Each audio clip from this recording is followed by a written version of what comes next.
നമസ്കാരം. 9 മണി വാർത്തയിലേക്ക് സ്വാഗതം. ആദ്യം നോക്കാം പ്രധാന തലക്കെട്ട്.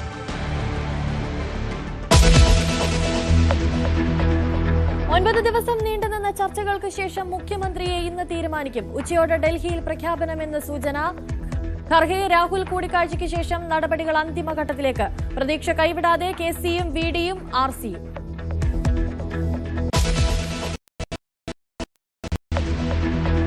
മുസ്ലിം ലീഗ് അടിയന്തര യോഗം ഇന്ന് പാണക്കാട്. മുഖ്യമന്ത്രി തീരുമാനവുമായി ബന്ധപ്പെട്ട സാഹചര്യം ചർച്ച ചെയ്യും. മന്ത്രിസഭയിലെ പ്രാതിനിധ്യ കണക്ക് സംബന്ധിച്ചും ചർച്ചയുണ്ടാകും. ലീഗ് മന്ത്രിമാർ ആരൊക്കെയെന്നതിലും തീരുമാനമാകും.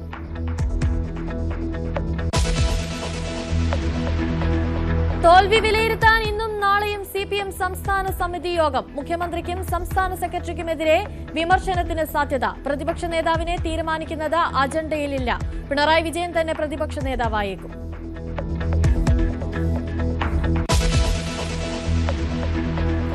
തമിഴ്നാട് നിയമസഭയിൽ വിജയിക്കുന്ന നിർണായകം. വിശ്വാസ വോട്ടെടുപ്പിനെ അതിജീവിക്കുമോ? കോൺഗ്രസും ചെറു പാർട്ടികളും പിന്തുണയ്ക്കും. AIADMK വിമതരുടെ നിലപാട് നിർണായകമാകും.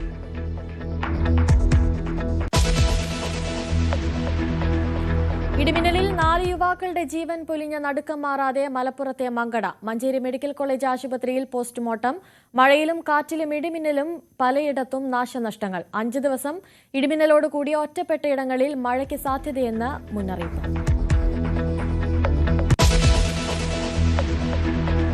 നീറ്റ് ചോദ്യപേപ്പർ ചോർച്ചയിൽ അന്വേഷണം കേരളത്തിലേക്കും. 10 സംസ്ഥാനങ്ങളിൽ അന്വേഷണമെന്ന് CBI. ടെലഗ്രാം ചാനലുകളിലും ചോദ്യപേപ്പർ പ്രചരിച്ചു. പരീക്ഷ റദ്ദാക്കിയതിൽ വിദ്യാർത്ഥികൾ ആശങ്കയിൽ. പുതിയ തീയതി വൈകാതെ പ്രഖ്യാപിച്ചേക്കും.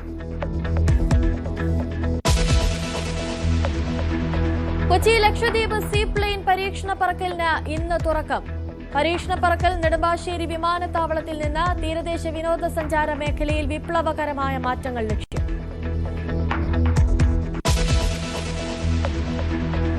ട്രംപ് ചൈനയിലേക്ക്. നാളെ ചൈനീസ് പ്രസിഡന്റുമായി കൂടിക്കാഴ്ച. പശ്ചിമേഷ്യൻ സംഘർഷം ഉൾപ്പെടെ ചർച്ചയാകും. ഇറാന് നേരെയുള്ള സൈനിക നടപടി പുനരാരംഭിക്കാൻ സാധ്യതയെന്ന് വിലയിരുത്തൽ. യുറേനിയം സമ്പുഷ്ടീകരണം ആണവായുധ നിലവാരത്തിലേക്ക് ഉയർത്തുമെന്ന് ഇറാന്റെ ഭീഷണി.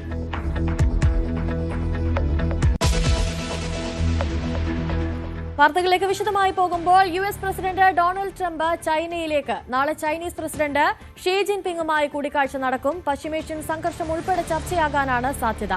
ഇറാന് നേരെയുള്ള സൈനിക നടപടി പുനരാരംഭിക്കാൻ സാധ്യതയെന്നാണ് ട്രംപിനോട് അടുത്ത വൃത്തങ്ങൾ സൂചിപ്പിക്കുന്നത്. എന്നാൽ വീണ്ടും ആക്രമണമുണ്ടായാൽ യുറാനിയം സമ്പുഷ്ടീകരണം ആണവായുധ നിലവാരത്തിലേക്ക് ഉയർത്തുമെന്നാണ് ഇറാന്റെ ഭീഷണി.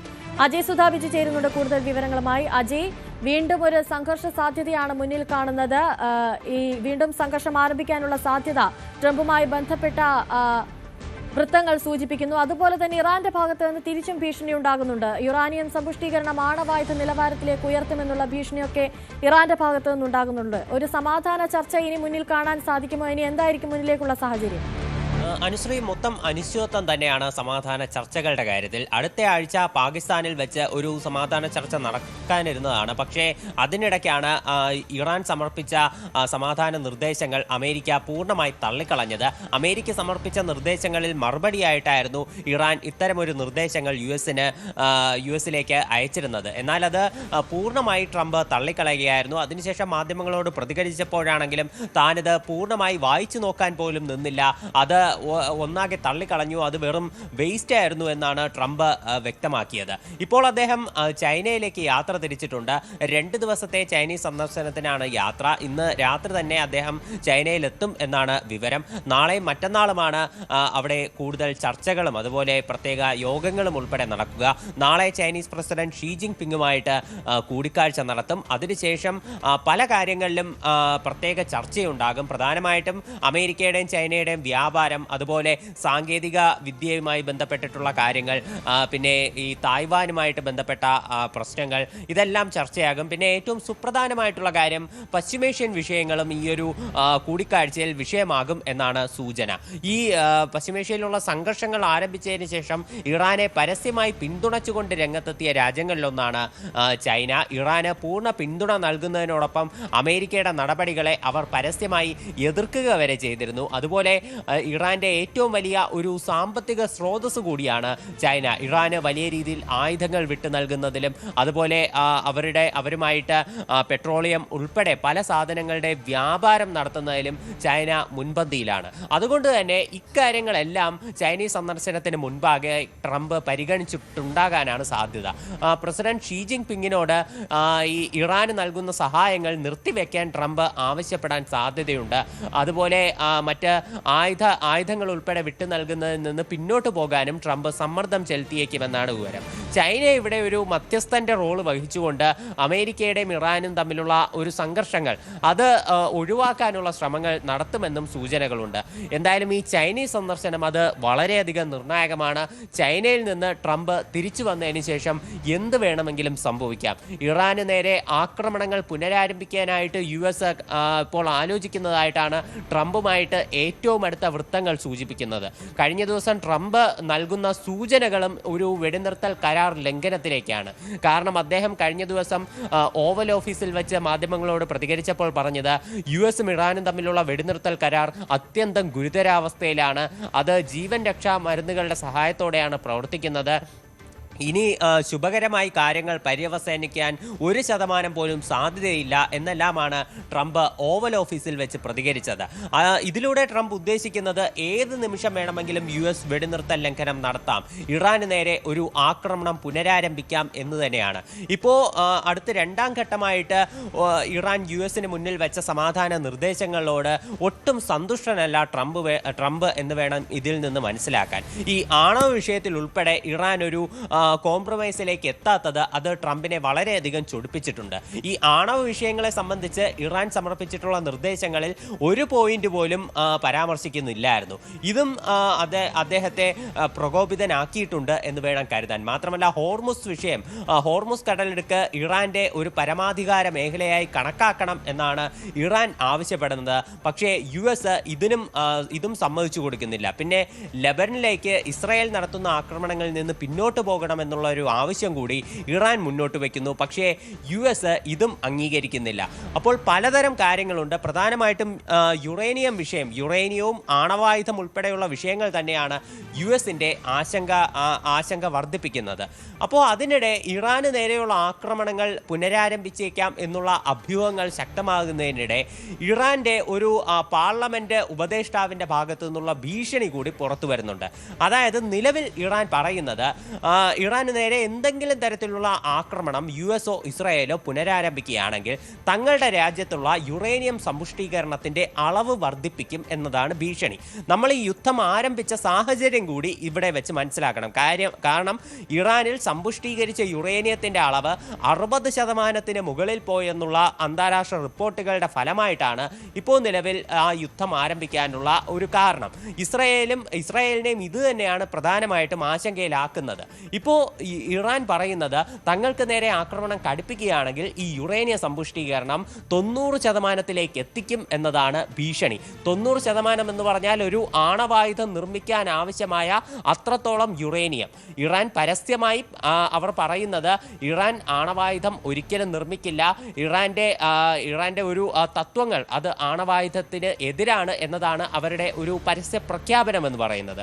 പക്ഷേ ഈ 90%ലേക്ക് യുറേനിയ സമ്പുഷ്ടീകരണം ഉയർത്തും എന്ന് പറഞ്ഞാൽ അത് ഒരു ആണവായുധ നിർമ്മാണത്തിലേക്കാണ് വിരൽ ചൂണ്ടുന്നത്. അപ്പോൾ ഇനി ഇറാനെ ആക്രമിച്ചാൽ ആണവായുധത്തിലേക്ക് തന്നെ ആണ് തങ്ങളുടെ പോക്കെന്ന് അവർ പരസ്യമായി കൂടി പറയുകയാണ്. ഇത് US-നെ സംബന്ധിച്ച് വലിയൊരു ഭീഷണിയാണ്. പിന്നെ ഇസ്രായേലിൽ നിന്ന് വരുന്ന ചില റിപ്പോർട്ടുകൾ, ഇപ്പോൾ അമേരിക്ക ഇറാനുമായിട്ടൊരു കരാറിൽ ഒപ്പിട്ടാൽ അത് ഇസ്രായേലിന്റെ താല്പര്യങ്ങൾക്ക് വിരുദ്ധമാകുമോ എന്നുള്ള ആശങ്ക ഇസ്രായേലിൽ നിന്നും റിപ്പോർട്ട് ചെയ്യുന്നുണ്ട്. അതായത് ഈ ആണവ വിഷയത്തിൽ ഉൾപ്പെടെ ഒരു പരിഹാരം കാണാതെ പോകുമോ എന്നുള്ള ആശങ്ക സാധ്യതയുണ്ടെന്നാണ് ട്രംപുമായി അടുത്ത വൃത്തങ്ങൾ സൂചിപ്പിക്കുന്നത്. അതേസമയം തന്നെ ഇറാന്റെ ഭാഗത്തു നിന്നും യുറാനിയം സമ്പുഷ്ടീകരണം ആണവായുധ നിലവാരത്തിലേക്ക് ഉയർത്തുമെന്നുള്ള ഭീഷണികൾ ഉണ്ടാകുന്നു. അതേസമയം തന്നെ ട്രംപ് ചൈനയിലേക്ക് പോകുന്നു, ഷീ ജിൻപിങ്ങുമായുള്ള കൂടിക്കാഴ്ച നടക്കുമെന്നുള്ള വിവരങ്ങളൊക്കെയാണ് പുറത്തുവരുന്നത്.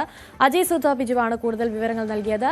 മറ്റൊരു വാർത്തയിലേക്ക് പോകുമ്പോൾ മുഖ്യമന്ത്രിയെ ഇന്നറിയാം. ബംഗളൂരുവിൽ നിന്ന് തിരിച്ചെത്തിയ കോൺഗ്രസ് ദേശീയ അധ്യക്ഷൻ മല്ലികാർജ്ജുൻ ഖാർഗെ രാഹുൽ ഗാന്ധിയുമായി നടത്തിയ കൂടിക്കാഴ്ചയ്ക്ക് പിന്നാലെ കോൺഗ്രസ് നിയമസഭാ കക്ഷി നേതാവിനെ തെരഞ്ഞെടുക്കുന്ന പൂർത്തിയാക്കുന്ന നടപടിക്രമങ്ങൾ അന്തിമഘട്ടത്തിലേക്ക് കടന്നു. കഴിഞ്ഞ ദിവസം സംസ്ഥാനത്ത് നിന്നുള്ള മുതിർന്ന നേതാക്കളുടെ അഭിപ്രായം രാഹുൽ ഗാന്ധി തേടിയിരുന്നു. മുൻ KPCC അധ്യക്ഷന്മാർ ഉൾപ്പെടെയുള്ളവരുടെ പിന്തുണ ഉറപ്പാക്കിക്കൊണ്ടാണ് നടപടിക്രമങ്ങൾ ഹൈക്കമാൻഡ് പൂർത്തിയാക്കുന്നത്.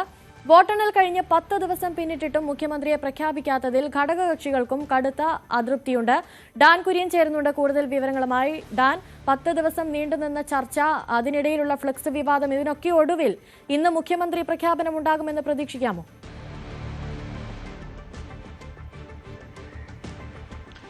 രാവിലെ 11 മണിക്ക് സോണിയാഗാന്ധിയുടെ വസതിയായ 10 ജൻപതിൽ, ഡൽഹിയിലെ 10 ജൻപതിൽ വെച്ച് നിർണായകമായ ഒരു യോഗം കൂടി ചേരും. ലോക്സഭാ പ്രതിപക്ഷ നേതാവ് രാഹുൽ ഗാന്ധി, പ്രിയങ്ക ഗാന്ധി ഉൾപ്പെടെയുള്ള നേതാക്കൾ ഈ യോഗത്തിൽ പങ്കെടുക്കും. മല്ലികാർജ്ജുന ഖാർഗെ കൂടി സോണിയാഗാന്ധിയുടെ വസതിയിലേക്ക് എത്തിയേക്കുമെന്നാണ് വിവരം. 11 മണിയുടെ ഈ യോഗത്തിന് പിന്നാലെ കേരളത്തിന്റെ അടുത്ത മുഖ്യമന്ത്രി ആര്, നിയമസഭാ കക്ഷി നേതാവ് ആര് എന്ന പ്രഖ്യാപനം ഉണ്ടായേക്കും എന്ന വിവരങ്ങളാണ് ലഭിക്കുന്നത്. സാധാരണയായി കോൺഗ്രസിന്റെ ദേശീയ അധ്യക്ഷൻ തന്നെയാണ് കർണാടകയിലൊക്കെ മുഖ്യമന്ത്രിയെ പ്രഖ്യാപിച്ചത്. പക്ഷേ ഇവിടെ ഇത്രയും വിവാദങ്ങൾ ഉണ്ടായിരിക്കുന്ന ഒരു പശ്ചാത്തലത്തിൽ ഇതൊരു പ്രസ് നോട്ടായിരിക്കുമോ, അതോ അതിനപ്പുറത്തേക്ക് നേതാക്കളെ ഒപ്പം ഇരുത്തിക്കൊണ്ട് കോൺഗ്രസിന്റെ ദേശീയ അധ്യക്ഷനോ രാഹുൽ ഗാന്ധിയോ ആയിരിക്കുമോ ഈ പ്രഖ്യാപനം നടത്തുക എന്ന കാര്യത്തിലൊക്കെ ഒരു അവ്യക്തതയുണ്ട്. എന്തായാലും ഇനി വൈകില്ല, ഇന്ന് പ്രഖ്യാപനം ഉണ്ടാകുമെന്ന കാര്യം ഹൈക്കമാൻഡ് വൃത്തങ്ങൾ കൃത്യമായി അത്തരം വിവരങ്ങളാണ് പങ്കുവെക്കുന്നത്. അങ്ങനെയെങ്കിൽ ഉച്ചയ്ക്ക് മുമ്പ് കേരളത്തിന്റെ അടുത്ത മുഖ്യമന്ത്രി ആര് എന്ന കാര്യത്തിൽ ഒരു വ്യക്തത കൈവരും എന്നാണ് ലഭിക്കുന്ന സൂചനകൾ. ഞാൻ അതുപോലെ തന്നെ ഇന്നലെ നടന്ന നിർണായക ചർച്ച, ഇന്നലെ ഡൽഹിയിൽ നടന്ന ചർച്ചയിൽ പ്രധാനമായും മുതിർന്ന നേതാക്കളോട് ചോദിച്ചത് കേരളത്തിലെ സാഹചര്യങ്ങളെ പറ്റിയാണ്. എങ്ങനെ ഇത്തരത്തിലുള്ള പ്രശ്നങ്ങളും ഇത്തരത്തിലുള്ള പ്രതിസന്ധികളൊക്കെ കേരളത്തിൽ ഉണ്ടാകുന്നു എന്നതിനെ പറ്റിയാണ് രാഹുൽ ചോദിച്ചത് എന്നാണ് മനസ്സിലാക്കുന്നത്. അങ്ങനെയെങ്കിൽ ഈ ജനവികാരം കൂടി പരിഗണിച്ചുകൊണ്ടൊരു തീരുമാനത്തിലേക്ക് എത്താനാകില്ലേ സാധ്യത? ഒരു കോംപ്രമൈസ് സെറ്റിൽമെന്റിലേക്ക് തന്നെ ഈ പ്രശ്നങ്ങൾ എത്തും. തർക്കങ്ങൾ പരിഹരിച്ചുകൊണ്ട് എല്ലാവർക്കും സ്വീകാര്യതയുള്ള ഒരു മുഖം കേരളത്തിന്റെ മുഖ്യമന്ത്രിയായി വരാൻ തന്നെയാണ് സാധ്യത. അതിൽ വിട്ടുവീഴ്ചയ്ക്ക് എല്ലാ വിഭാഗങ്ങളും, എല്ലാ നേതാക്കളും തയ്യാറായേക്കുമെന്ന് തന്നെയാണ് സൂചന. കാരണം അങ്ങനെയല്ലാതെ ഈ പ്രശ്നം പരിഹരിക്കാൻ കഴിയില്ല. കാരണം KC വേണുഗോപാൽ മുഖ്യമന്ത്രിയായി കേരളത്തിലേക്ക് എത്തുന്നതിനോട് പൊതുവിലുണ്ടായ ജനവികാരം, അതോടൊപ്പം തന്നെ VD സതീശൻ പക്ഷത്തിന്റെ കടുത്ത വിയോജിപ്പ്, എതിർപ്പ്, അതൊക്കെ ഒരു വശത്ത് അങ്ങനെ തന്നെ നിലനിൽക്കുകയാണ്. അതേസമയം VD സതീശന് അനുകൂലമായി ലീഗും മറ്റ് ഘടകകക്ഷി നേതാക്കളും എടുത്ത നിലപാടിനെ കോൺഗ്രസ് നേതൃത്വത്തിൽ ഒരു വിഭാഗം അതിശക്തമായി ഹൈക്കമാൻഡിന് മുമ്പിൽ ചോദ്യം ചെയ്തു. ലീഗ് കോൺഗ്രസിന്റെ ആഭ്യന്തര കാര്യങ്ങളിൽ അത്ര രൂക്ഷമായ നിലപാടെടുക്കേണ്ട സാഹചര്യം എന്ത് എന്ന ചോദ്യമാണ് അവർ ഉന്നയിച്ചത്. പക്ഷേ പരസ്യമായി അത്തരം പ്രതികരണങ്ങൾക്കൊന്നും ആരും തയ്യാറായിട്ടില്ല. പക്ഷേ നമുക്ക് ലഭിക്കുന്ന സൂചനകൾ അനുസരിച്ച് ലീഗ് നേതൃത്വത്തിനെതിരെ അങ്ങനെ ഒരു സമ്മർദ്ദ നീക്കം ലീഗിന്റെ ഭാഗത്തുനിന്ന് ഉണ്ടായതിന് പിന്നിൽ രാഷ്ട്രീയ ലക്ഷ്യങ്ങളുണ്ട് എന്ന തരത്തിലുള്ള പരാമർശങ്ങൾ സംസ്ഥാനത്ത് നിന്ന് ഡൽഹിയിലെത്തിയ ചില നേതാക്കളുടെ ഭാഗത്തുനിന്നുണ്ടായെന്നുള്ള സൂചനകളാണ് ലഭിക്കുന്നത്. എന്തായാലും ഈ വിഷയങ്ങളെല്ലാം കൃത്യമായി തന്നെ പരിഗണിച്ചുകൊണ്ടായിരിക്കും അന്തിമമായൊരു തീരുമാനത്തിലേക്ക് എത്തിച്ചേരുക. നിലവിൽ ലഭിക്കുന്ന സൂചനകൾ അനുസരിച്ച് ഇന്ന് ഉച്ചയ്ക്ക് 1 മണിക്ക് മുമ്പ് തന്നെ എല്ലാ തർക്കങ്ങളും പരിഹരിച്ചുകൊണ്ട് സോണിയാഗാന്ധിയുടെ അവസാന വാക്ക് മുഖ്യമന്ത്രി പദവിയിലേക്ക് ആര് എന്ന കാര്യത്തിൽ നിർണായകമായി മാറും എന്ന് തന്നെയാണ്. ശരി, ഡാൻ കുര്യനാണ് കൂടുതൽ വിവരങ്ങൾ നൽകിയത്. മുഖ്യമന്ത്രി ചർച്ചയുമായി ബന്ധപ്പെട്ട സാഹചര്യം ചർച്ച ചെയ്യാൻ മുസ്ലിം ലീഗ് അടിയന്തര യോഗം ഇന്ന് ചേരും. രാവിലെ 10 മണിക്ക് പാണക്കാട്ടാണ് യോഗം. 102 സീറ്റുകളുമായി വലിയ വിജയം നേടിയിട്ടും മുഖ്യമന്ത്രിയെ തീരുമാനിക്കാൻ വൈകുന്നതിൽ ലീഗിന് കടുത്ത അതൃപ്തിയുണ്ട്. ജനവികാരം മാനിക്കാതെ മുഖ്യമന്ത്രി ചർച്ചകളിൽ കോൺഗ്രസിന്റെ ഗ്രൂപ്പ് സമവാക്യങ്ങൾക്ക് വലിയ പ്രാധാന്യം ലഭിക്കുന്നതിൽ ലീഗിൽ അതൃപ്തിയുണ്ടെന്നാണ് സൂചന. അനുമോദ് ചേരുന്നുണ്ട് കൂടുതൽ വിവരങ്ങളുമായി. അനുമോദ്, ഇപ്പോൾ 10 ദിവസമായി UDF വിജയിച്ച് ചർച്ചകൾ നടക്കുന്നു. മുഖ്യമന്ത്രി ആരാകണമെന്നതിൽ ഇതുവരെ ഒരു തീരുമാനമുണ്ടായില്ല. ഇന്ന് പ്രഖ്യാപനമുണ്ടാകുമെന്നൊക്കെ പറയുന്നു. അതേസമയം തന്നെ ജനങ്ങളുടെ ഭാഗത്ത് നിന്ന് വലിയ തരത്തിലുള്ള ഒരു നെഗറ്റീവ് ഇമേജ് UDFന് ഉണ്ടായി എന്നുള്ള വിമർശനങ്ങളൊക്കെ ഉണ്ടാകുന്നു. അതേസമയം തന്നെയാണ് ലീഗിന്റെ ഭാഗത്തു നിന്നും ഒരു അതൃപ്തി കൂടി വരുന്നത്.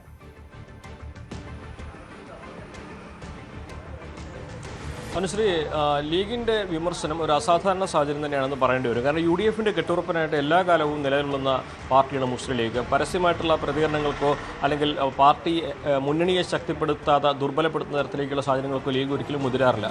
പക്ഷേ ഇവിടെ 102 സീറ്റിന്റെ മികച്ച വിജയം നേടിയിട്ടും UDFന് മന്ത്രിസഭ രൂപീകരിക്കാൻ കഴിയുന്നില്ല എന്നുള്ളത് മുസ്ലിം ലീഗിനെ സംബന്ധിച്ച് വലിയ തോതിൽ തന്നെ അതൃപ്തി ഉണ്ടാക്കിയിട്ടുണ്ട്. അവരത് പരസ്യമായി പറയുകയും ചെയ്യുന്നുണ്ട്. ഒരു മന്ത്രിസഭ അധികാരത്തിൽ ഏറുന്നതിന് മുൻപ് തന്നെ ലീഗ് ഇത്തരത്തിൽ അതൃപ്തി പ്രകടിപ്പിക്കുന്നത് വളരെ അപൂർവമായിട്ടുള്ളൊരു സാഹചര്യമാണ്. കാരണം അത്രമാത്രം ഈ കോൺഗ്രസ് ഈ ഒരു വിഷയം വഷളാക്കി എന്ന അഭിപ്രായം തന്നെയാണ് മുസ്ലിം ലീഗിലുള്ളത്. പുറത്തിറങ്ങി നടക്കാൻ കഴിയാത്ത സാഹചര്യത്തിലേക്ക് കാര്യങ്ങൾ മാറിയെന്ന് ലീഗ് MLA വരെ തുറന്നു പറയുന്ന ഒരവസ്ഥയിലേക്ക് ഈ മുഖ്യമന്ത്രി തീരുമാനിക്കുന്നത് വൈകുന്ന സാഹചര്യം കൊണ്ടെത്തിച്ചിട്ടുണ്ട്. സ്വാഭാവികമായിട്ട് ഇന്ന് ചേരുന്ന യോഗം ഇത് തന്നെയായിരിക്കും ചർച്ച ചെയ്യുക. ഈ ഒരു അതൃപ്തി ഒരുപക്ഷെ ലീഗ് നേതൃത്വം തന്നെ പരസ്യമായിട്ട് പങ്കുവെക്കാനുള്ള സാധ്യതയും തള്ളിക്കളയാനാകില്ല. അത് ഈ ലീഗ് യോഗത്തിന് മുൻപായിട്ട് മുഖ്യമന്ത്രിയുടെ തീരുമാനം വന്നില്ലെങ്കിൽ എന്നാണ് നമുക്ക് മനസ്സിലാക്കാനാവുന്നത്. അതോടൊപ്പം തന്നെ ഈ ഒരു വിഷയത്തിൽ അതൃപ്തിക്ക് പുറമെ മുസ്ലിങ്ങളെ സംബന്ധിച്ച് അവരുടെ 5 മന്ത്രിസ്ഥാനത്തെക്കുറിച്ചുള്ള ചർച്ചകളും നടത്തേണ്ടതുണ്ട്. അവർ കഴിഞ്ഞ തവണ 5 മന്ത്രിമാരാണ് ലഭിച്ചത്. ഇത്തവണ അത് ലഭിക്കുമെന്ന കണക്കുകൂടൽ തന്നെയാണുള്ളത്.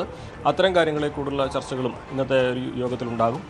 ഇതിലേറ്റവും പ്രധാനപ്പെട്ടത് VD സതീശിന് വേണ്ടി ലീഗ് പരസ്യമായി രംഗത്തെത്തിയ ഒരു സാഹചര്യത്തിലും കോൺഗ്രസിലെ ഒരു വിഭാഗം അത് ലീഗിന് മാത്യു കുഴൽനാടനെ പോലെയുള്ളവർ ലീഗിനെ നിശിതമായി വിമർശിച്ച് പരസ്യമായി തുറന്നു പറഞ്ഞ് രംഗത്തെത്തുന്ന ഒരു അവസ്ഥയുണ്ടായിട്ട് ഇത് വളരെ അപൂർവമായിട്ട് സംഭവിക്കുന്ന ഒരു കാര്യമാണ്. അത്തരത്തിൽ ലീഗും കോൺഗ്രസും ഒരിക്കലും പരസ്പരം പോരടിക്കുന്ന സാഹചര്യങ്ങൾ മുമ്പ് അടുത്തൊന്നും ഉണ്ടായിട്ടില്ല. ഏറ്റവും മികച്ച വിജയത്തിൽ ഏറ്റവും നല്ല തിളക്കത്തിൽ നിൽക്കുന്ന സമയത്തിന് UDF-ലെ ഭിന്നത മറനീക്കി പുറത്തു വരുന്നു എന്നുള്ളത് UDF-നെ സംബന്ധിച്ച് ലീഗിനെ സംബന്ധിച്ച് വലിയ ആശങ്ക ഉണ്ടാക്കുന്നുണ്ട്, അതൃപ്തി ഉണ്ടാക്കുന്നുണ്ട്. അണികളുടെ വികാരം മനസ്സിലാക്കിക്കൊണ്ട് പെരുമാറണം നേതാക്കൾ എന്ന ഒരു അഭിപ്രായത്തിലേക്ക് എത്താനുള്ള ഒരു സാഹചര്യവും തീർത്തിട്ടുണ്ട്. അതുകൊണ്ട് തന്നെ ഇന്ന് ചേരുന്ന യോഗം വളരെ പ്രധാനപ്പെട്ടതാണ്. ഇതിൽ ലീഗിൻ്റെ പ്രതികരണം അതെന്താണെങ്കിലും കോൺഗ്രസിൻ്റെ ഇതൊരു പരസ്യമായ ഒരു തുറന്നു പറച്ചിലോ വിമർശനമാണെങ്കിൽ പോലും വലിയ തോതിൽ തന്നെ രാഷ്ട്രീയമായ അലിയൊലികൾ തീർക്കും. അതല്ല, അതിനു മുൻപ് ഒരു മുഖ്യമന്ത്രി പ്രഖ്യാപനം ഉണ്ടായിക്കഴിഞ്ഞാൽ ലീഗിൻ്റെ പ്രതികരണവും ഇക്കാര്യത്തിൽ നിന്നുണ്ടാകും. അനുശ്രീ. ശരി, CB അനുമോദാണ് കൂടുതൽ വിവരങ്ങൾ നൽകിയത്. തെരഞ്ഞെടുപ്പ് പരാജയം വിലയിരുത്താനുള്ള CPM സംസ്ഥാന സമിതി യോഗം ഇന്നും നാളെയും. പരാജയം സംബന്ധിച്ച് സംസ്ഥാന സെക്രട്ടേറിയറ്റിന്റെയും പോളിറ്റ് ബ്യൂറോയുടെയും വിലയിരുത്തലുകൾ സംസ്ഥാന സമിതിയിൽ അവതരിപ്പിക്കും. മുഖ്യമന്ത്രിക്കും പാർട്ടി സംസ്ഥാന സെക്രട്ടറിക്കുമെതിരെ വിമർശനത്തിന് സാധ്യതയുണ്ട്. പ്രതിപക്ഷ നേതാവിനെ തീരുമാനിക്കുന്നത് സംസ്ഥാന സമിതിയുടെ അജണ്ടയിലില്ല. എന്നാൽ കോൺഗ്രസിന്റെ മുഖ്യമന്ത്രി തീരുമാനം വന്നാൽ PB അംഗങ്ങൾ യോഗം ചേർന്ന് സംസ്ഥാന സമിതിയിൽ നിർദ്ദേശം അവതരിപ്പിക്കാനാണ് ആലോചന. പിണറായി വിജയൻ തന്നെ പ്രതിപക്ഷ നേതാവായേക്കും. VV അരുൺ ചേരുന്നുണ്ട് കൂടുതൽ വിവരങ്ങളുമായി. അരുൺ, ഇന്ന് നിർണായകമായിട്ടുള്ള ചർച്ചകൾ നടക്കുന്നു. സംസ്ഥാന സമിതി യോഗം നടക്കുകയാണ് തെരഞ്ഞെടുപ്പ് പരാജയം വിലയിരുത്താനുള്ള. അതിൽ എന്തൊക്കെയായിരിക്കും പ്രധാനമായി ചർച്ചയാവുക? പ്രധാനമായും കഴിഞ്ഞ ദിവസം നടന്ന ചർച്ചയിൽ ദേശീയ നേതൃത്വം വിലയിരുത്തിയത് ഇതൊരു കൂട്ടായ ഉത്തരവാദിത്തമാണ്. ഈ തെരഞ്ഞെടുപ്പ് തോൽവി എന്ന് പറയുന്നത് അത് പിണറായി വിജയനിൽ മാത്രം അടിച്ചേൽപ്പിക്കാൻ പറ്റുന്നതല്ല എന്നൊരു വിലയിരുത്തലാണ് ഉണ്ടായത്. അതുതന്നെയായിരിക്കുമോ ഇത്തവണ സംസ്ഥാന സമിതി യോഗത്തിലും ഉണ്ടാവുക? അതുപോലെ തന്നെ ഇന്ന് മുഖ്യമന്ത്രിയെ പ്രഖ്യാപിക്കാനുള്ള സാധ്യതയുണ്ട്. അങ്ങനെയെങ്കിൽ പ്രതിപക്ഷ നേതാവ് ആരെന്നതിലുള്ള ഒരു തീരുമാനം ഇന്നുണ്ടായേക്കുമോ?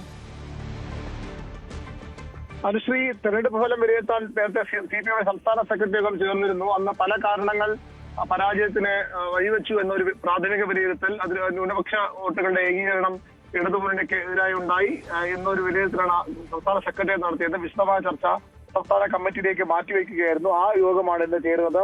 നേരത്തെ സർക്കാരിനും മുഖ്യമന്ത്രിക്കും പാർട്ടി സെക്രട്ടറിക്കും ഒക്കെ എതിരെ വിമർശനം സംസ്ഥാന സെക്രട്ടറിയിൽ ഉയർന്നു. സംസ്ഥാന സമിതി അതൊന്ന് രൂക്ഷമാകാനാണ് സാധ്യത. മുഖ്യമന്ത്രിയുടെ ശൈലി, സ്വജനപക്ഷപാതം തുടങ്ങിയ വിമർശനങ്ങൾ പ്രതിപക്ഷം ഉയർത്തിയത് തെരഞ്ഞെടുപ്പിൽ ജനങ്ങൾക്ക് സർക്കാരിനെതിരെ ചിന്തിക്കാൻ പ്രേരകമായി എന്ന വിമർശനം സംസ്ഥാന കമ്മിറ്റി യോഗങ്ങളിൽ ഉയർന്നു വന്നേക്കാം.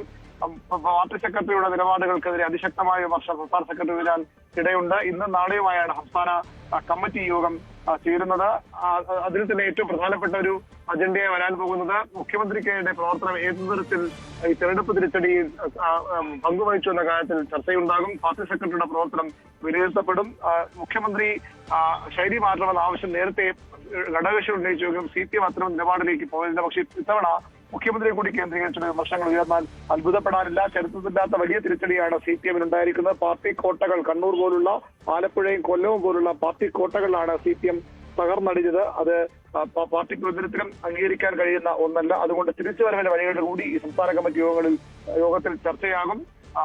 പ്രതിപക്ഷ നേതൃസ്ഥാനം ആര് ഏറ്റെടുക്കണമെന്ന കാര്യത്തിൽ CPM-ന്റെ സംസ്ഥാന സെക്രട്ടറി ചർച്ച നടന്നിരുന്നില്ല. അത് സംസ്ഥാന നേതൃത്വത്തിലാണ് കേന്ദ്ര കമ്മിറ്റി ആ തീരുമാനം പോളിറ്റ് ബ്യൂറോ യോഗം ആ തീരുമാനം വിട്ടിരിക്കുന്നത്.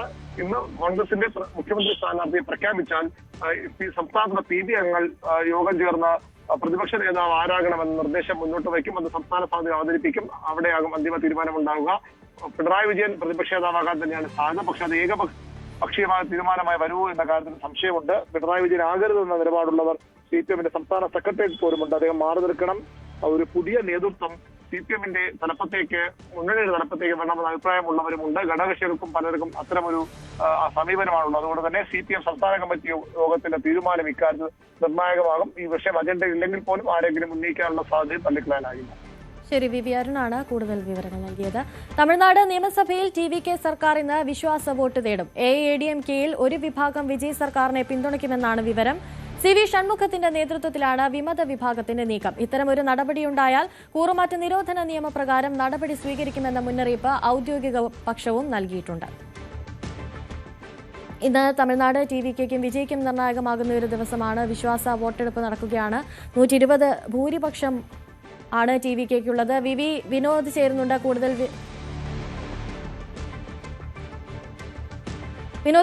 കൂടുതൽ വിവരങ്ങളുമായി. വിനോദ്, ഇന്ന് TVKയ്ക്ക് തമിഴ്നാട് നിർണായകമായൊരു ദിവസം കൂടിയാണ്. 120 ഭൂരിപക്ഷമുണ്ട്. വിശ്വാസ വോട്ടെടുപ്പ് അതിജീവിക്കുമോ എന്നൊരു ചോദ്യമാണ് മുന്നിൽ നിൽക്കുന്നത്. അനുശ്രീ, കേവല ഭൂരിപക്ഷത്തിന് വേണ്ടത് 118 സീറ്റുകളാണ്. പക്ഷേ 120 എന്ന സംഖ്യയിൽ നിൽക്കുമ്പോഴും ഒരു MLAയുടെ കാര്യത്തിൽ വോട്ട് ലഭിക്കില്ല എന്ന കാര്യം ഉറപ്പായിട്ടുണ്ട്. ശ്രീനിവാസ സേതുപതി തിരുപ്പത്തൂർ മണ്ഡലത്തിൽ TVK സ്ഥാനാർത്ഥിയായി വിജയിച്ച ആളാണ്.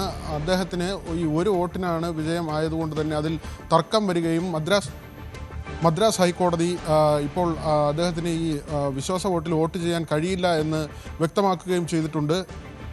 സുപ്രീം കോടതിയെ സമീപിക്കാനാണ് TVK ഇപ്പോൾ തീരുമാനിച്ചിട്ടുള്ളത്. അതേസമയം AIADMKയിൽ ഭിന്നിപ്പാണ്. AIADMKയിലെ ഒരു വിഭാഗം വിജയെ പിന്തുണയ്ക്കാൻ തീരുമാനിച്ചിട്ടുണ്ട്. ഇന്നത്തെ വിശ്വാസ വോട്ടെടുപ്പിൽ ഇവർ വിജയ്ക്ക് അനുകൂലമായി വോട്ട് ചെയ്യുമെന്ന വിവരമാണ് പുറത്തു വരുന്നത്.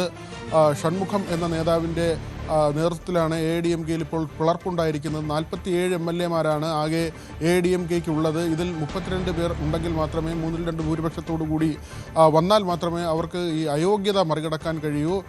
ഇങ്ങനെ പിളർന്നു പോവുകയാണെങ്കിൽ കൂറുമാറ്റ നിരോധന നിയമപ്രകാരമുള്ള നടപടികൾ സ്വീകരിക്കും എന്ന കാര്യമാണ് എടപ്പാടി വിഭാഗം ഇതിനകം തന്നെ വ്യക്തമാക്കിയിട്ടുള്ളത്. പക്ഷേ വിജയെ സംബന്ധിച്ച് നേരിയ ഭൂരിപക്ഷത്തിൽ അധികാരത്തിലെത്താൻ കഴിയുമെന്നൊരു സാഹചര്യം നിലനിൽക്കുന്നുണ്ട്. എങ്കിൽ തന്നെയും അത് സർക്കാരിനെ ഒരു അസ്ഥിരപ്പെടുത്താനുള്ള സാഹചര്യങ്ങൾ 6 മാസമാണ് DMK സമയം നൽകിയിട്ടുള്ളത്. കാരണം ഇപ്പോൾ 6 മാസത്തെ ഭരണം നോക്കട്ടെ. അതുകൊണ്ട് തന്നെ രാഷ്ട്രീയ നാടകങ്ങൾക്കൊക്കെ വലിയ സാധ്യത ഇപ്പോഴും തമിഴ്നാട്ടിൽ അവശേഷിക്കുന്നുണ്ട്. ഒരുപക്ഷെ ADMKയുമായി DMK സഹകരിച്ചില്ലെങ്കിൽ പോലും കേവല ഭൂരിപക്ഷം എന്നതിൽ നിന്ന് വിജയ് സർക്കാർ താഴേക്ക് പോയാൽ രാഷ്ട്രപതി ഭരണം എന്ന നിലയിലൊക്കെ കാര്യങ്ങൾ മാറാനുള്ള ഒരു സാധ്യതയുണ്ട്. പക്ഷേ BJPയുടെ കടന്നുകയറ്റം DMKയും ആഗ്രഹിക്കുന്നില്ല. അതുകൊണ്ട് തന്നെ വളരെ ശ്രദ്ധാപൂർവം മാത്രമേ DMK അവരുടെ നീക്കങ്ങൾ നടത്തുകയുള്ളൂ. ഇതിനകം തന്നെ DMK മുന്നണിയിൽ ഉണ്ടായിരുന്ന കോൺഗ്രസും ഇടത് പാർട്ടികളുമൊക്കെ തന്നെ വിജയിയെ പിന്തുണയ്ക്കുന്ന നിലയുണ്ട്. അവർ ആ പിന്തുണ അറിയിച്ചു. അങ്ങനെയാണ് വിജയ്ക്ക് ഈ സർക്കാർ രൂപീകരിക്കാൻ കഴിഞ്ഞത്. അതുതന്നെ DMK ആ ഘടകകക്ഷികളോട് പറഞ്ഞത് BJPയെ ഒഴിവാക്കാൻ ഇത്തരമൊരു പിന്തുണ നൽകുന്നതിൽ തെറ്റില്ല എന്ന ഒരു സന്ദേശം DMK കൈമാറുകയായിരുന്നു. ഏതായിരുന്നാലും കോൺഗ്രസുമായുള്ള സഖ്യം DMK അവസാനിപ്പിച്ചിരിക്കുന്നു. ഇന്നിപ്പോൾ വിശ്വാസ വോട്ടെടുപ്പാണ്. വിജയ് സർക്കാർ അധികാരത്തിൽ വരുമെന്നത് ഉറപ്പാണ്. ഈ കൂറുമാറി വരുന്ന MLAമാർ അല്ലെങ്കിൽ AIADMK വിഭജിച്ച് വരുന്ന MLAമാർ അവർക്ക് ഭൂരിപക്ഷം ഉണ്ടാവുകയും അവർ വിജയെ പിന്തുണയ്ക്കുകയും ചെയ്തു കഴിഞ്ഞാൽ വലിയ മെജോറിറ്റിയിലേക്ക് TVK മാറുന്ന ഒരു നിലയുണ്ടാകും. അങ്ങനെയെങ്കിൽ TVKയ്ക്ക് 5 വർഷം മറ്റ് ബുദ്ധിമുട്ടുകളില്ലാതെ സുഗമമായി തന്നെ മുന്നോട്ട് പോകാൻ കഴിയും. ആ ഒരു സാഹചര്യമാണ് TVK ക്യാമ്പ് പ്രതീക്ഷിക്കുന്നത്. ഷൺമുഖത്തിൻ്റെ വീട്ടിൽ കഴിഞ്ഞ ദിവസം വിജയ് നേരിട്ടെത്തുകയും ഈ വിമത MLAമാരുമായി ചർച്ച നടത്തുകയും ചെയ്തു. 32 എന്ന ഒരു സംഖ്യയിലേക്ക് അവർ എത്തുകയാണെങ്കിൽ തീർച്ചയായും കൂറുമാറ്റ നിരോധന നിയമപ്രകാരമുള്ള നിയമപ്രശ്നങ്ങൾ അവർ നേരിടേണ്ടി വരില്ല. അങ്ങനെയെങ്കിൽ TVKയ്ക്ക് കൂടുതൽ MLAമാരെ ലഭിക്കുന്ന സാഹചര്യവും ഉണ്ടാകും. അനുശ്രീ, വി വിനോദാണ് കൂടുതൽ വിവരങ്ങൾ നൽകിയത്. മറ്റൊരു വാർത്തയിലേക്ക് പോകുമ്പോൾ തെരഞ്ഞെടുപ്പ് പരാജയത്തിന് പിന്നാലെ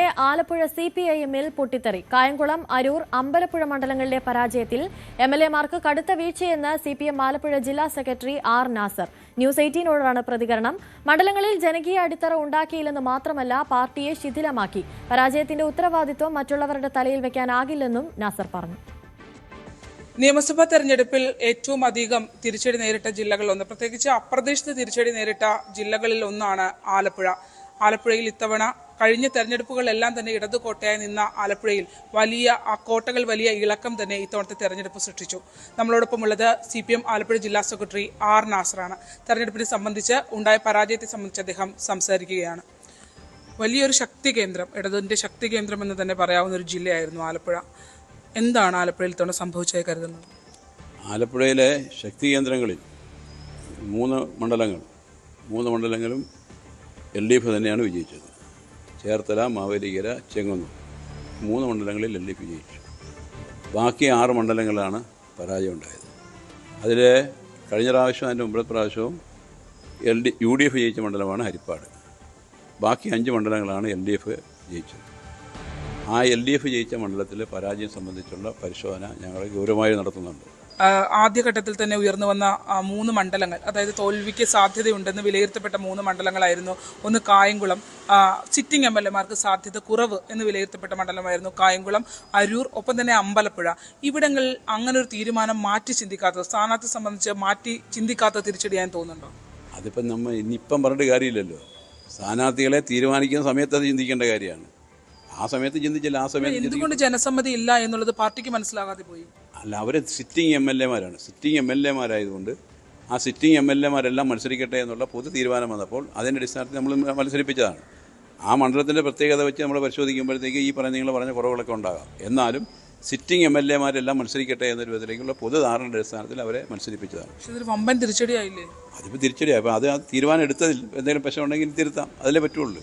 തോറ്റെടുത്തെല്ലാം അവർക്ക് പാളിച്ചകളുണ്ട് MLAമാർക്ക്. പിന്നെ അവിടെ അതിലെ അവരെ ജയിപ്പിച്ച് മത്സരിപ്പിച്ചല്ലേ പാർട്ടി.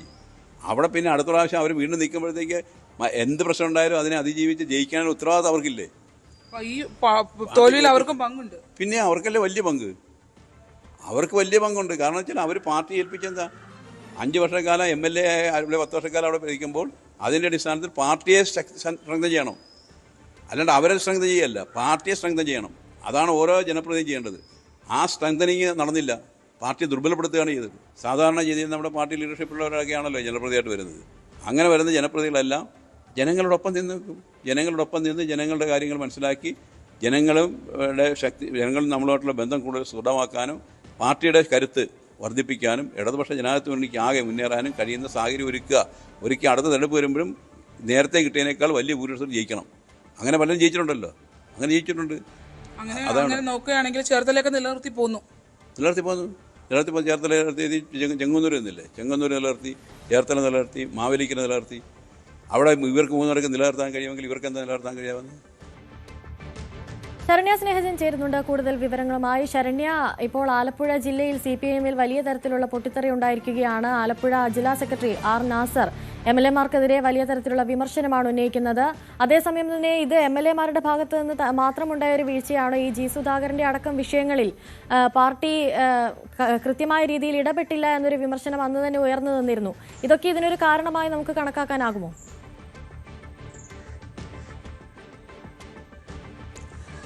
ആലപ്പുഴ ജില്ലയിൽ പ്രത്യേകിച്ച് കണക്ക് കൂട്ടാനാവാത്തൊരു തിരിച്ചടിയായിരുന്നു ഇത്തവണ നിയമസഭാ തെരഞ്ഞെടുപ്പിൽ ഉണ്ടായത്. അതിൽ തന്നെയാണ് ഇപ്പോൾ വ്യത്യസ്ത പ്രതികരണങ്ങൾ വരുന്നത്. ഇതിന്റെ ആദ്യം, അതായത് ഈ പ്രശ്നങ്ങൾക്ക് ആദ്യം തുടക്കം കുറിക്കുന്നത് കായംകുളത്തെ സ്ഥാനാർത്ഥിയായ പ്രതിഭയുടെ പ്രതികരണത്തിലൂടെയാണ്. അവർ വ്യക്തമാക്കിയത് പത്തിയൂർ അടക്കമുള്ള, ചെട്ടികുളങ്ങര അടക്കമുള്ള പാർട്ടിയുടെ ശക്തി കേന്ദ്രങ്ങളിൽ തനിക്ക് വേണ്ടിയുള്ള ഒരു പ്രവർത്തനത്തിൽ പിഴവ് പറ്റിയിട്ടുണ്ട് എന്നുള്ള ആരോപണമായിരുന്നു ഉന്നയിച്ചത്. അത്തരത്തിൽ നിസ്സംഗതയായിരുന്നു, അതിൽ പലർക്കും പങ്കുണ്ട് എന്നുള്ള ഗുരുതരമായ ആരോപണങ്ങൾ ഉന്നയിക്കുകയും ചെയ്തിരുന്നു. അതിനൊക്കെ പിന്നാലെയാണ് ഇപ്പോൾ CPM ജില്ലാ സെക്രട്ടറി, അതായത് നേതൃത്വത്തിന്റെ പിഴവെന്നുള്ള ആ ഒരു സൂചനയ്ക്ക് പിന്നാലെയാണ് ഇപ്പോൾ CPM ജില്ലാ സെക്രട്ടറി ന്യൂസ് 8നോട് സംസാരിച്ചിരിക്കുന്നത്. അദ്ദേഹം പറയുന്നത് ഒന്ന് ഈ സിറ്റിംഗ് MLAമാരെ മത്സരിപ്പിക്കണം എന്നുള്ള തീരുമാനം അടിച്ചേൽപ്പിക്കപ്പെടുന്ന രീതിയിലേക്കുള്ള ഒരു തീരുമാനമായി മാറി, അതിന്റെ ബുദ്ധിമുട്ട് അനുഭവിക്കേണ്ടി വന്നു എന്നുള്ള രീതിയിലുള്ള ഒരു പ്രതികരണമാണ് ഉണ്ടാകുന്നത്.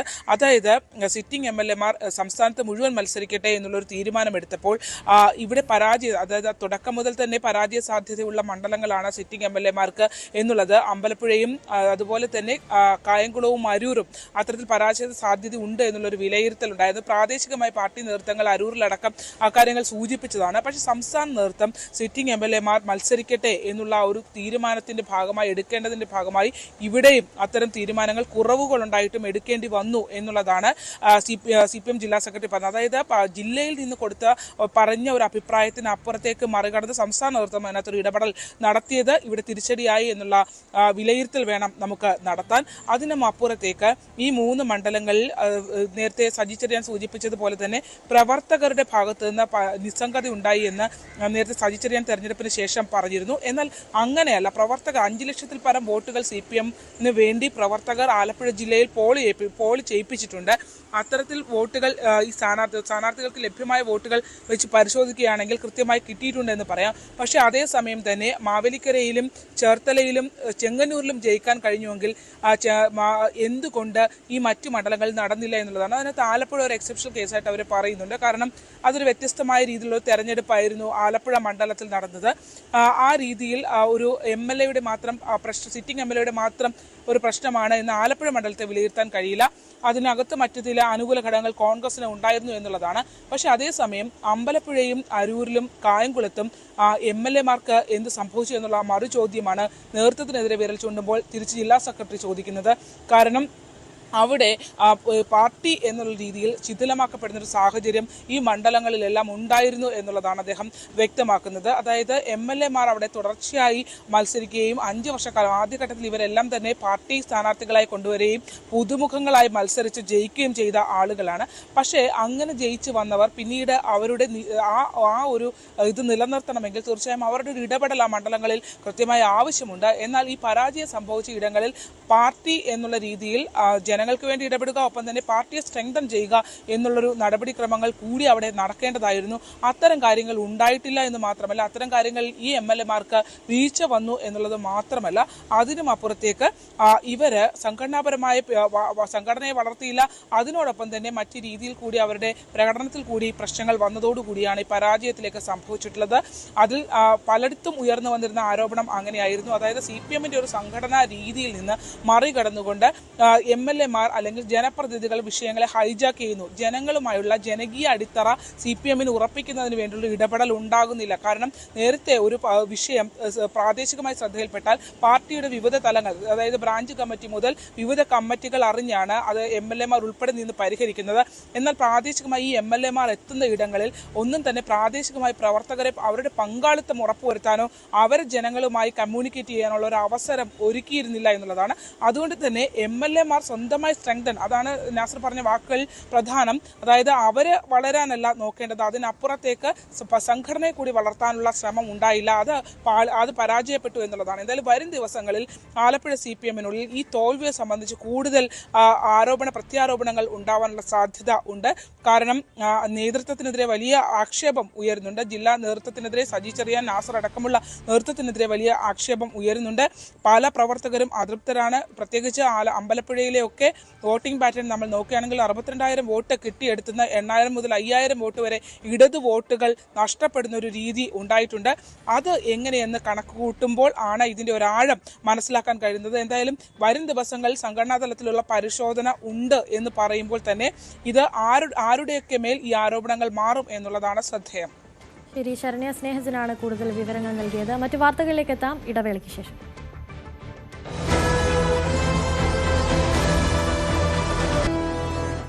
കൊല്ലത്ത് പോലീസ് ഉദ്യോഗസ്ഥനെ വാഹനമിടിച്ച് കൊലപ്പെടുത്താൻ ശ്രമം. കാപ്പ കേസ് പ്രതിയായ സനൂജിനെ വാഹനം തടഞ്ഞ് പിടിക്കാൻ ശ്രമിക്കുന്നതിനിടെയാണ് സംഭവം.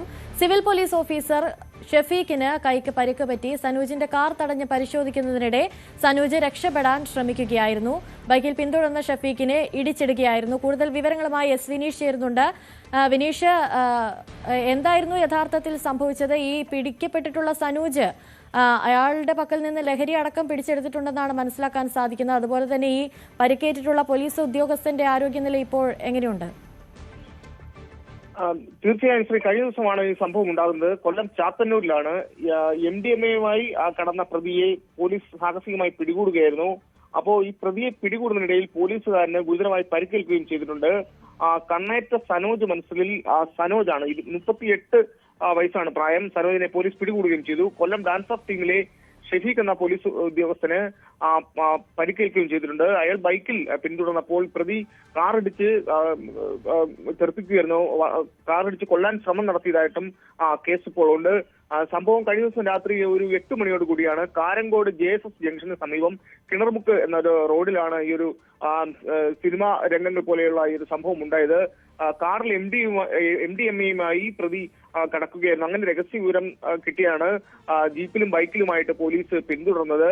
അങ്ങനെ പോലീസ് വളയുകയും ചെയ്തു. രക്ഷപ്പെടാൻ ശ്രമിക്കുന്നതിനിടയിലാണ് കാർ റിവേഴ്സ് എടുത്ത് പോലീസുകാരനെ ഇടിച്ചു തെറിപ്പിച്ചതും. സാഹസികമായി പിന്തുടർന്നാണ് പ്രതിയെ പോലീസ് കീഴ്പ്പെടുത്തുകയും ചെയ്തത്. സ്ഥിരമായി മയക്കുമരുന്ന് കച്ചവടം നടത്തുന്ന പ്രതിയാണ്. നിരവധി കേസുകൾ പ്രതിയാണ്. മുൻപും സമാനമായ രീതിയിൽ ഇതുപോലെ മയക്കുമരുന്ന് കടത്തിയപ്പോൾ പോലീസിനെ കാറിടിച്ച് തെറിപ്പിക്കാനും പോലീസിനെ കാറിടിച്ച് കൊല്ലാനും ശ്രമം നടത്തിയതായിട്ടുള്ള നിലവിൽ കേസുണ്ട്. കാപ്പ കേസ് അടക്കം നിലവിലുണ്ട് ഈ പ്രതിക്ക്. ഇയാളിൽ നിന്നും 9 ഗ്രാമോളം MDMA പോലീസ് പിടികൂടുകയും ചെയ്തിട്ടുണ്ട്. ചാത്തന്നൂർ പോലീസ് കേസ് രജിസ്റ്റർ ചെയ്തിട്ടുണ്ട്. പ്രതിയെ ഇന്ന് തന്നെ കോടതി ഹാജരാക്കുമെന്നാണ് അറിയുന്നത്. അതുപോലെ തന്നെ കൈക്ക് ഗുരുതരമായിട്ട് പരിക്കേറ്റ പോലീസ് ഉദ്യോഗസ്ഥന് ഇന്ന് സർജറിക്ക് വിധേയനാകുമെന്ന് അറിയുന്നു. അനുശ്രീ. ശരി, എസ് വിനീഷാണ് കൂടുതൽ വിവരങ്ങൾ നൽകിയത്. കഴിഞ്ഞ ദിവസം മങ്കട കുരങ്ങൻചോലയിൽ ഇടിമിന്നലേറ്റ് മരിച്ച 4 പേരുടെ സംസ്കാരം ഇന്ന് നടക്കും. രാവിലെ 10 മണിയോടെ പോസ്റ്റ്മോർട്ടം നടപടികൾക്ക് ശേഷം മൃതദേഹങ്ങൾ മങ്കട കോഴിക്കോട് പറമ്പ് തസ്കർ ഓഡിറ്റോറിയത്തിൽ പൊതുദർശനത്തിന് വയ്ക്കും. വെള്ളില സ്വദേശികളാണ് മരിച്ച 4 പേരും. പുതുക്കുടി വീട്ടിൽ അലിയുടെ മകൻ റഹീസ്, കൂരിമണ്ണിൽ പുത്തൻ വീട്ടിൽ സൈതലവിയുടെ മകൻ ബഹാസ്, അലിക്കപ്പറമ്പിൽ അസീസിന്റെ മകൻ സിയാദ്, മലയിൽ വീട്ടിൽ നിസാറിന്റെ മകൻ ഫഹദ് എന്നിവരാണ് മരിച്ചത്. പരിക്കേറ്റ റോഷൻ, ഇഷ്ഹാദ്, സൽമാനുൽ ഫാരിസ് എന്നിവരാണ് ചികിത്സയിലുള്ളത്.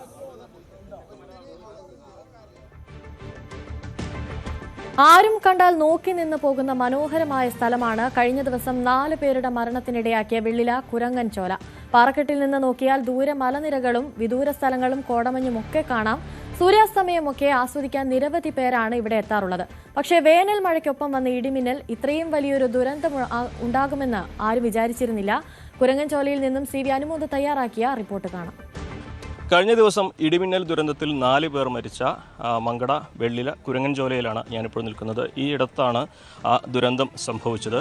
നമുക്ക് ഇവിടെ നിന്ന് നോക്കിയാൽ കാണാം, പന്തല്ലൂർ മലയുടെ ഒരു വശത്താണ് നമ്മൾ നിൽക്കുന്നത്. മറുവശത്ത് മലനിരകളും താഴെയുള്ള വീടുകളും നാടും ഒക്കെ കാണാൻ കഴിയുന്ന ഒരു സ്ഥലമാണ്. ഇവിടുത്തെ ഒരു പ്രത്യേകത, രാവിലെയും വൈകുന്നേരമൊക്കെ കോടമഞ്ഞ് കയറി വരുന്ന ആ ഒരു കാഴ്ച ഇവിടെ എപ്പോഴും കാണാൻ കഴിയുന്നത്. ഇപ്പോൾ തന്നെ നമ്മൾ നോക്കിയാൽ കാണാൻ പറ്റും. രാവിലെ പല ഭാഗത്തായി കോട കെട്ടിക്കിടന്നു. മാത്രമല്ല മഴ പെയ്തു കഴിഞ്ഞാൽ കോട മുകളിലേക്ക് കയറി വരുന്നത് ഇവിടെ നിന്ന് കാണാൻ സാധിക്കുന്ന ഒരു സാഹചര്യം കൂടിയുണ്ട്. അപ്പോൾ അത് കാണാനൊക്കെ ഒരുപാട് പേര് ഇവിടെ വരുന്നത്. ഇതൊരു സ്വകാര്യ വ്യക്തിയുടെ സ്ഥലമാണ്, പക്ഷേ ആളുകൾ ഇവിടെ വന്ന് ഈ ഒരു കാഴ്ചയെല്ലാം കണ്ട് ഇരിക്കുന്നത് ഇവിടെ ഒരു പതിവാണ്. അപ്പോൾ ഈ അപകടത്തിൽ മരിച്ച 4 പേരും ഈ പ്രദേശവാസികളാണ്, ഇവിടത്തുകാരാണ്. അവർക്ക് ഈ സ്ഥലത്തെക്കുറിച്ചൊക്കെ നന്നായിട്ട് അറിയാവുന്നവരാണ്. ഇന്നലെ വൈകുന്നേരവും അവർ എന്നത്തെയും പോലെ കാഴ്ച കാണാനൊക്കെ ആയിട്ടും അതുപോലെ ഈ ദൃശ്യങ്ങളൊക്കെ റെയിൽസൊക്കെ ആക്കിയിടാനൊക്കെ വന്നതായിരിക്കാം. അപ്പോഴാണ് അപ്രതീക്ഷിതമായിട്ടുള്ള മഴ പെയ്തതും തുടർന്ന് ഈ ഒരു ഇടിമിന്നൽ ഉണ്ടാവുകയും അങ്ങനെ അവർക്ക് ജീവൻ നഷ്ടമാവുകയും ചെയ്തു. 4 പേര് ഈ ഭാഗത്തു നിന്നാണ് മരിച്ചത്. അതിൽ ഒരാൾ താഴെ ഈ ഒരു മലയുടെ താഴത്തേക്ക് വീണിരുന്നു. 30 അടി താഴ്ചയിൽ നിന്നാണ് അയാളെ കണ്ടെത്തിയത്. അയാൾക്ക് ഭാഗ്യത്തിന് അപ്പോൾ വലിയ പ്രശ്നങ്ങളൊന്നുമില്ല. അയാളടക്കം 3 പേരിപ്പോൾ ചികിത്സയിലാണുള്ളത്. ഇവിടെയുള്ളൊരു മരമുണ്ട്. ഈ മരമാണ് സാധാരണ എല്ലാവരും മഴ വന്നാലൊക്കെ കയറി നിൽക്കുന്ന ഒരു ഇടമായിട്ടുള്ളത്. പക്ഷേ അവിടെ ഈ ഒരു മരം കൊണ്ട് മാത്രം അപകടം വഴിമാറി പോവാത്ത ഒരു സാഹചര്യം നമുക്കിവിടെ കാണാം. ചെരുപ്പുകളൊക്കെ കൂടിക്കിടക്കുന്നത് കാണാം. ഒരു പക്ഷേ ഇന്നലെ അപകടത്തിൽപ്പെട്ടവരുടെ അല്ലെങ്കിൽ ഇവിടെ ഈ രക്ഷാപ്രവർത്തനത്തി അങ്ങനെ ആൾക്കാരൊക്കെ ആവും. എന്താണെങ്കിൽ ഇതിൻ്റെയൊക്കെ ഉടമസ്ഥരാണെന്നുള്ളൊരു ദുരന്തത്തിൻ്റെ ബാക്കി അടയാളമായിട്ട് വേണം നമുക്ക് ഈ ഒരു ചെരുപ്പിനെയൊക്കെ കാണാൻ കഴിയും. എന്താണെങ്കിലും ഈ ഭാഗത്താണ് ഇവരുടെ ഉണ്ടായിരുന്നത്. ഇവിടെ നിന്നാണ് ഈ ഒരു അപകടം സംഭവിച്ചത്. സംഭവത്തെക്കുറിച്ച് പ്രദേശവാസികൾക്ക് ഇപ്പോഴും പറയുമ്പോൾ അവരുടെ ഞെട്ടൽ വിട്ടുമാറിയിട്ടില്ല. ഇന്നലത്തെ അപകടത്തെക്കുറിച്ച് അവർ നമ്മളോട് അവർക്കറിയുന്ന കാര്യങ്ങളൊക്കെ പങ്കുവെക്കുകയും ചെയ്തു. ഇവിടെ പല സമയത്തും വളരെയധികം കുട്ടികൾ വന്നിരിക്കലുണ്ട്. അതിനെ നിയന്ത്രിക്കാനോ മറ്റോ ഒന്നും ഇതുവരെ ഒരു നടപടി ഉണ്ടായിട്ടില്ല. കുട്ടികൾ മഴ തുടങ്ങിയപ്പോഴാണ് 3:30-4 മണിക്കാണ് മഴ തുടങ്ങുമ്പോഴാണ് കുടയും കൊണ്ട് വന്നാണ് കുട്ടികൾ ഈ പ്രദേശത്തിൽ വന്നിട്ടുള്ളത് എന്നാണ് അറിയാൻ കഴിഞ്ഞത്. അല്ല ഞങ്ങളൊക്കെ ഉണ്ടായിരുന്നു. ഒരു 9:30 വരെ ഇവിടെ തെരച്ചിലുണ്ടായിരുന്നു. പിന്നെ ഇവിടെ ഇരിക്കുമ്പോൾ വീണതോ ഒന്നുമല്ലല്ലോ.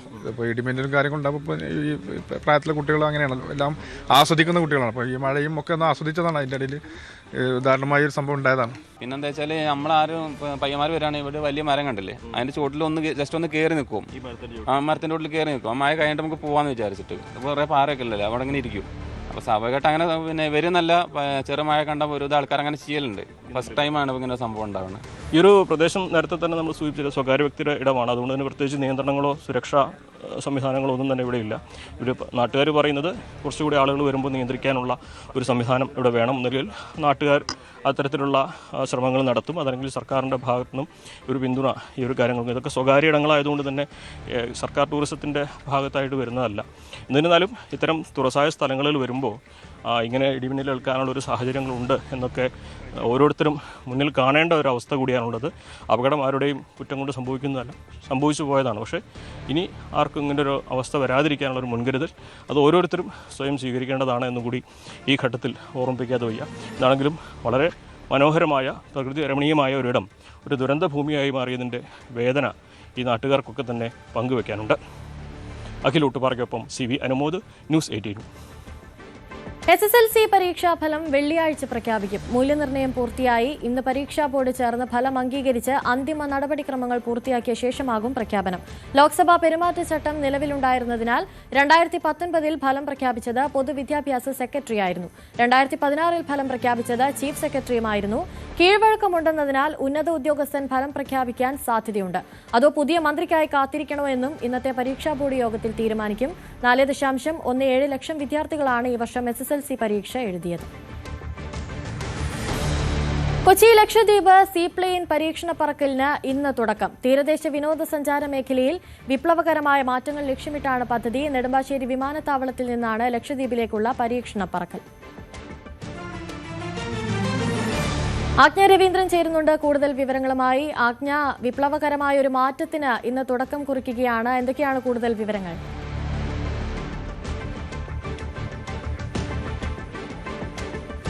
അനുശ്രീ, കൊച്ചി ലക്ഷദ്വീപ് വിനോദയാത്രയുമായി ബന്ധപ്പെട്ടാണ് സീപ്ലെയിൻ്റെ തുടക്കം കുറിക്കുന്നത്. അങ്ങനെയാണ് ഇന്നലെ വിമാനം കൊച്ചിയിൽ എത്തിച്ചിട്ടുണ്ട്. 20 സീറ്റുകളുള്ള ടർബോ വിമാനമാണ് കൊച്ചിയിൽ എത്തിച്ചിട്ടുള്ളത്. ഇത് 12 തവണയായിട്ടാണ്, അതായത് ഇന്നും നാളെയുമായിട്ട് 12 തവണയായിട്ടാണ് പരീക്ഷണ പറക്കൽ. കൊച്ചിയിൽ നിന്നും ലക്ഷദ്വീപിലെ വിവിധ ദ്വീപുകളിലേക്കുള്ള വിനോദസഞ്ചാരം കൂടുതൽ സുഗമമാക്കുക എന്ന ലക്ഷ്യത്തോടു കൂടിയിട്ടാണ് സീപ്ലെയിൻ പദ്ധതി ലക്ഷ്യമിടുന്നത്. തന്നെ കൊച്ചിക്കും ലക്ഷദ്വീപിനുമിടയിൽ മറ്റ് യാത്രാ സൗകര്യങ്ങളും കുറച്ചുകൂടി സുഗമമാക്കുക എന്നുള്ള ലക്ഷ്യവും ഇതിലൂടെയുണ്ട്. വിനോദസഞ്ചാര മേഖലയാണ് ലക്ഷ്യമിടുന്നത് എങ്കിൽ പോലും കൂടുതൽ സുഗമമായുള്ള യാത്രാ സൗകര്യം ഒരുക്കുക തുടങ്ങിയ ലക്ഷ്യമിട്ടാണ് ലക്ഷദ്വീപ് അഡ്മിനിസ്ട്രേഷനും എയർപോർട്ട് അതോറിറ്റിയും ചേർന്നിട്ടാണ് ഈ പദ്ധതി മുന്നോട്ട് വയ്ക്കുന്നത്. അതുപോലെ സ്കൈ ഹോപ്പ് ഏവിയേഷൻ സർവീസിന്റെ ഉടമസ്ഥതയുള്ള വിമാനത്തിന്റെ പരീക്ഷണ പറക്കലാണ് ഇന്ന് ആരംഭിക്കുന്നത്. 20 പേർക്ക് യാത്ര ചെയ്യാൻ കഴിയുന്ന തരത്തിലുള്ള വിമാനമാണ് ഇപ്പോൾ പരീക്ഷണ പറക്കലിലേക്ക് സജ്ജമാക്കിയിട്ടുള്ളത്. എന്തായാലും ഇന്ന് തന്നെ ഇതിന്റെ പരീക്ഷണ പറക്കൽ ആരംഭിക്കും. 12 തവണയാണ് ഇത് പരീക്ഷണ പറക്കൽ ട്രയൽ റൺ നോക്കുക എന്നാണ് മനസ്സിലാക്കാൻ കഴിയുന്നത്. ഇതോട് കൂടിയിട്ട് ലക്ഷദ്വീപും കൊച്ചിയും തമ്മിലുള്ള യാത്ര സൗകര്യം കൂടുതൽ മെച്ചപ്പെടുത്തുക, അതുപോലെ വിനോദസഞ്ചാര മേഖലയിലേക്ക് കൂടുതൽ സൗകര്യങ്ങൾ ഒരുക്കുക തുടങ്ങിയവയാണ് ലക്ഷ്യമിടുന്നത്. അനുശ്രീ. ശരി, ആജ്ഞ രവീന്ദ്രനാണ് കൂടുതൽ വിവരങ്ങൾ. ഇടവേളയ്ക്ക് ശേഷം മടങ്ങിയെത്താം.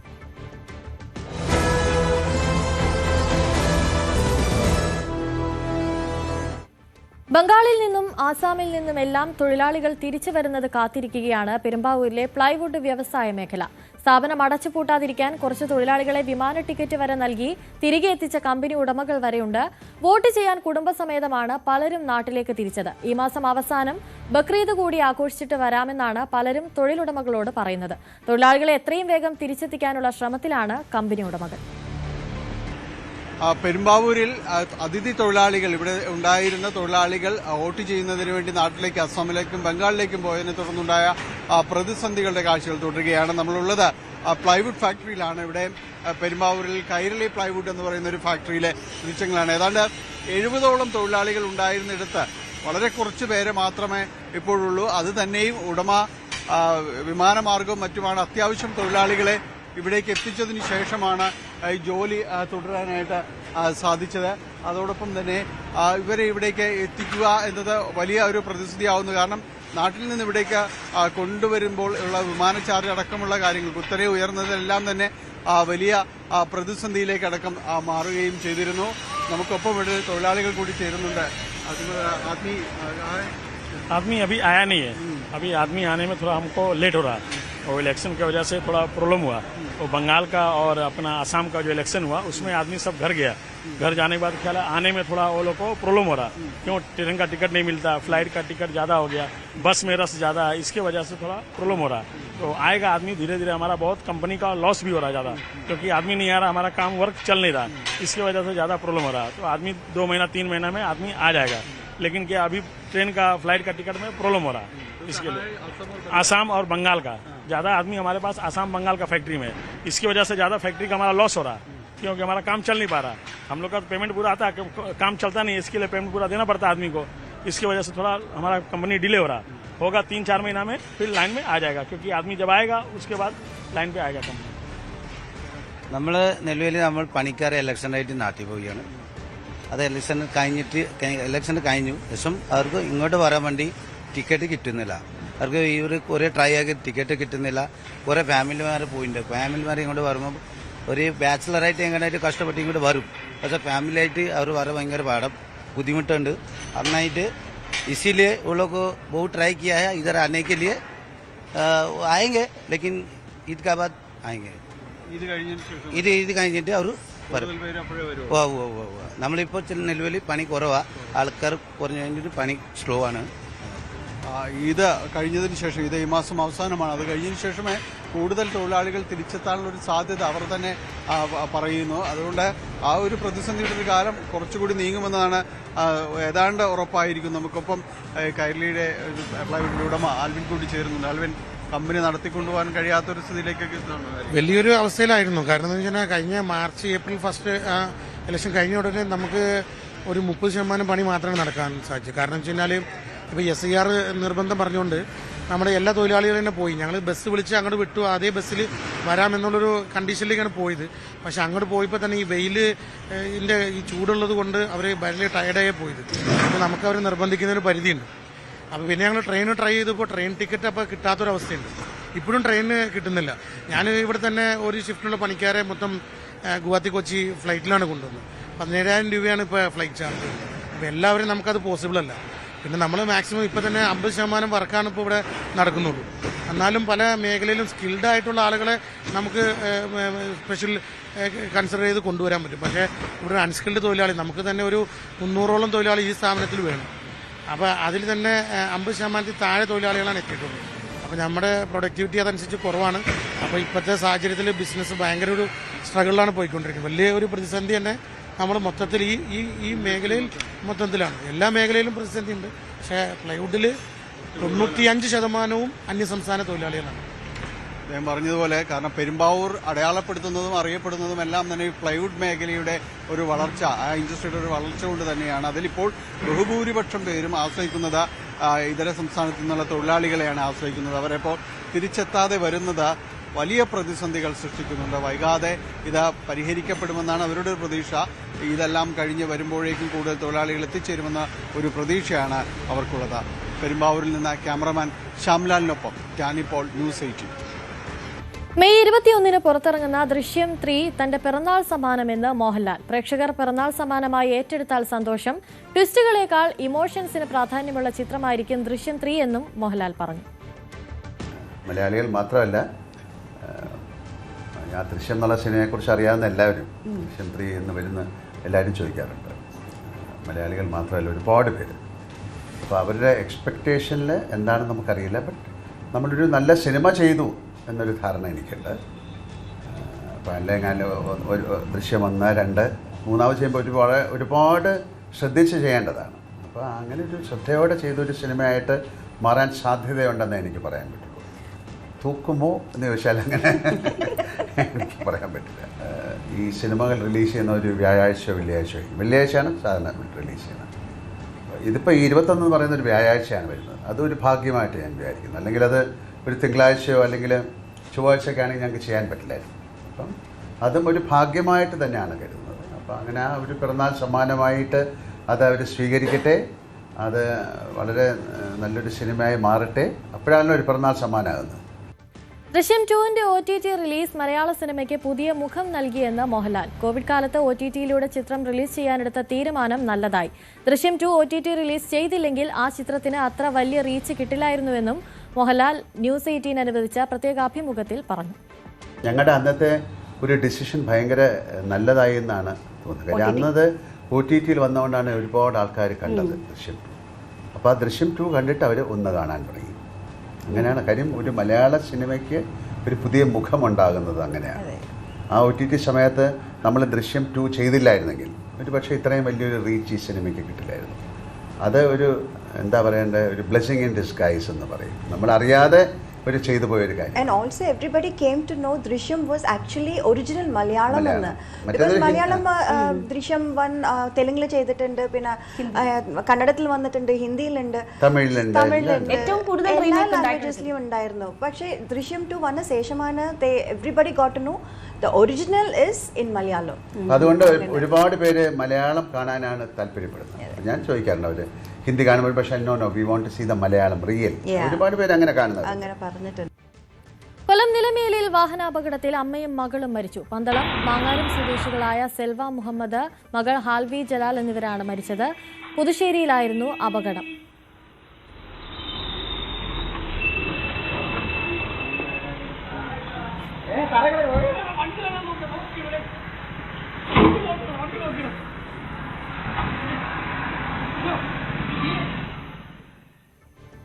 ഒൻപത് മണി വാർത്തകൾ പൂർണ്ണമാവുകയാണ്. ഇടവേളയ്ക്ക് ശേഷം ന്യൂസ് ട്രെൻഡ്സിൽ KP അഭിലാഷ് ചേരും. നമസ്കാരം.